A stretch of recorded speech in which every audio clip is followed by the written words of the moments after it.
books and series that build. These are books and book series that as you go through them, the tension and what everybody is going through just gets more and more and more intense and keeps building on itself. Starting off with Dragon Rider. This first book, I don't want to say it started off slow, but it started off with a lot of world building. I wasn't really sure where this story was going to go, what was going to happen, and then by the time we got to the end of this book, I was on the edge of my seat. I have started the next book, and I think the next book is doing kind of the same thing where we're getting a little bit more world building, but in a very good way. But it's starting to build and the tension is starting to build. Having a great time with it. The Greenbone Saga.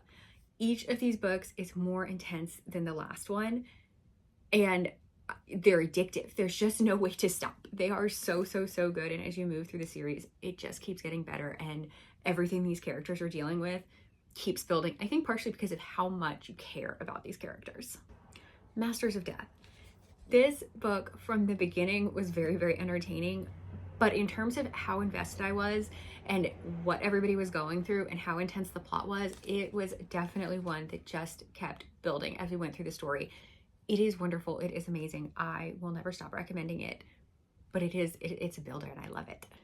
The Bloodsworn trilogy, just like the Greenbone Saga, this is one that continues to build, continues to get more intense with each book and even throughout each individual book, but in such a good way. By the time I got to the end of this series, I was just going to be unwell until I knew what happened because everything was so tense and John Gwynne does not hold the punches.